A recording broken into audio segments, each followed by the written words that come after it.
Support WrestleTalk!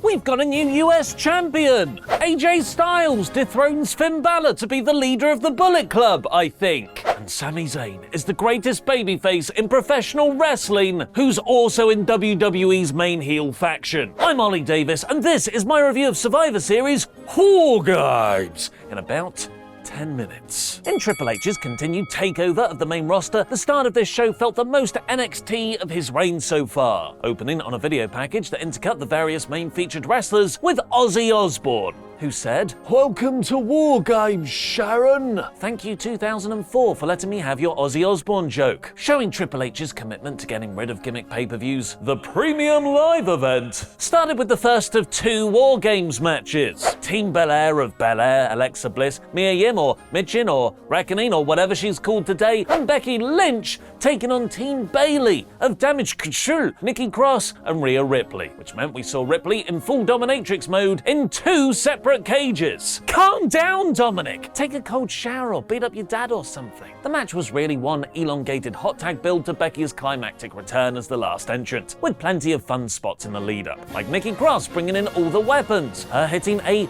cross body off the top of the cage. See what I did there? Bayley grabbing a ladder. Stop doing dangerous stuff, Bayley! And Mia Yim going crazy with a trash can. Unfortunately, Io never got in one of those trash cans and jump off the top of the cage in it. Instead, Becky Lynch, once in, hit Io with a leg drop into a trash can, laid down everyone else, and finally got her hands on the woman who took her out injured, kayfabe-wise, Bayley. Sky was probably the MVP in this match, hitting a moonsault off the top of the cage shortly after, where it looked like she got absolutely zero air, going straight down and making it look all the more whiplashing brutal. And in a nice storyline beat, coming back to the women's division feud that started back at SummerSlam, Becky and Belair teamed up to go against Damage Control. Bayley got taken out with a KOD into the cage wall, while Lynch hit a leg drop off the top of the cage on Kai and Sky through a table for the win. The babyfaces stand tall and united, which is the right decision considering Becky's return momentum. But what I liked most about the match was how it further laid the groundwork for Raw's women's division feuds and characters. Becky never actually pinned Bayley, so there's a non-title grudge match you can do there. Ripley continues to dominate, only really being neutralized by Asuka's mist. Building her so well, I think there is an argument for her to beat Belair for the title soon. And Nikki got some nice interplays with both her teammates and opponents because she's been in dead-end tag team acts with most of them.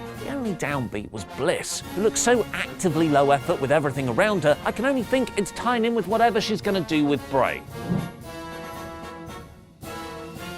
Starting a terrific night-long storyline, Jey Uso was trying to convince Roman Reigns backstage that Sami Zayn was going to betray the Bloodline, after overhearing him talking to Kevin Owens on SmackDown. So not Uso. Roman said he's going to ask him face to face. AJ Styles took on Finn Balor next in a nice change of pace from the multi-person insanity of the opening War Games match. Dominic's slight interference prompted a Judgment Day versus OC brawl through the crowd, leaving Styles and Balor to have a wonderfully straight singles match in the ring. I really enjoyed this match, particularly the final few minutes with Balor countering AJ's calf crusher with the Brock escape, which is the technical name for slamming someone's head really hard repeatedly into the mat. And I really appreciate a straight, clean, interference-free finish in this very interference-based feud. AJ just won with a phenomenal forearm. Zooming out, that makes AJ and Finn one win each in WWE, with Balor winning their only other singles encounter at TLC 2017. Like that match, this is nowhere near the match of the year contender I believe both these guys can have. This was more of a very decent filler match on a War Games card to keep the story moving along. I'm hoping this can build to the rubber match between them, which is where they'll finally get to do their 5-star classic. Ronda Rousey versus Shotzi, however, probably should never be done again. This was a pretty messy bout, but it did only go 7 minutes, and I do really appreciate the Shotzi dive spot into the front row, which wiped out 3 planted fans on their seats. This was always going to be a filler match between actually credible title contenders for Rousey, and it was comfortably the worst thing on the show. Rousey retained. Quick, back to the only thing WWE's really interested in, the Bloodline. Backstage, Sami confessed that yes, he did talk to KO last night, but he didn't want to tell Jey that because he wanted Jey to focus on his match. Jey's a hothead. These explanations totally work for each person's characters, and Sami's performance talking about how much he loves the Bloodline, how they've given him a family, was perfect. Roman hugs Sami in a genuinely sweet moment, seemingly believing Zayn. But oh no, Roman's face seemed a little bit psychotic during the end of the hug! While I prefer the men's War Games match for the sheer drama of it all, the in-ring twists and turns match of the night definitely goes to the US Championship three-way between Seth Rollins defending against Bobby Lashley and Austin Theory. Like the storytelling and spot opportunities War Games provides, all three men seemed intent on wringing every last drip of innovation from the triple threat stipulation. This wasn't your Attitude Era three-way, where it's actually a protracted singles match, just with one guy always awkwardly recovering and waiting for his comeback spot just above the apron. This was a modern match. Dynamic, back and forth, all three guys constantly in action. The final 5 minutes went into overdrive, particularly off Bobby's double hurtlock spot, Seth jumping off Austin's back to hit a stomp on Lashley, and then the excellent finish. Bobby spearing Seth while Seth had Theory up for a Falcon Arrow, meaning Austin fell on Rollins and got the pin. The crowd seemed delightedly shocked, so impressed with the finish's execution, nobody really minded that their favourite Seth had lost the belt. Whoa! Such a shame that failed Money in the Bank cash-in has ruined Austin Theory. He's never going to recover. Just before our main event, Roman told Jay backstage that he's seen everything he needed to see regarding Sami. It's a great bit of intrigue going into the final match, where Reigns turning on Zayn was still a definite possibility. But also, is he going to turn on Jay? Maybe? Also? That is so confusing.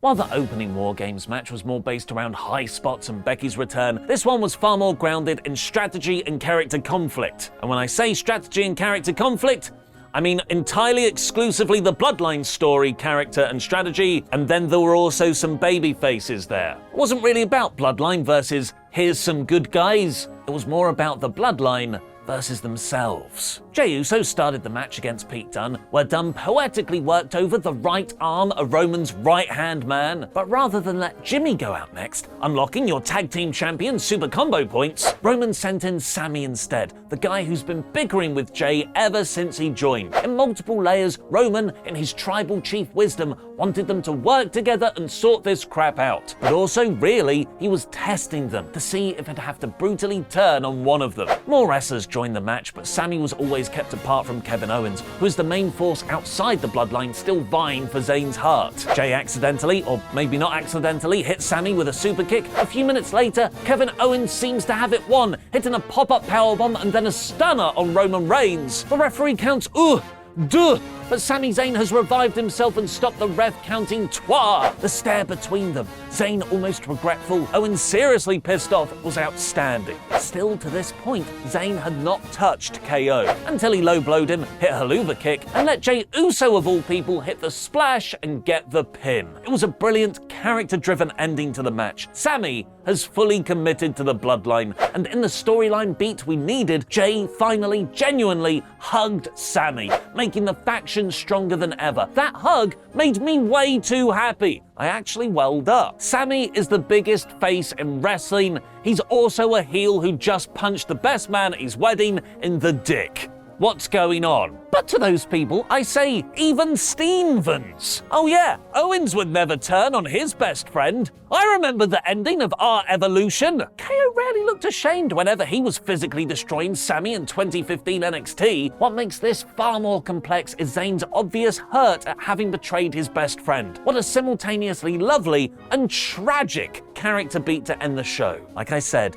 the Bloodline have never been stronger, which makes me think it's now time to begin the fall. But then again, I've been saying that every month for the last 2 years. What did you think of Survivor Series War Games? Let me know in the comments. The Sami drama, the US title three-way, Becky's return. This was the most NXT TakeOver premium live event yet. All that was missing was the little copyright logo coming up and then a major angle happening. And at 3 hours, 15 minutes, there's not really enough time to fixate on the only downer, the 7-minute Ronda versus Shotzi match. Triple H's premium live event streak continues. Survivor Series War Games is 80%. Now go check out Chopper's immediate reaction to the pay-per-view. Survivor Series War Games has just concluded. And hot dog, what a show. We had the most noteworthy thing coming from the show. Sami Zayn has reinforced his allegiance to the Bloodline.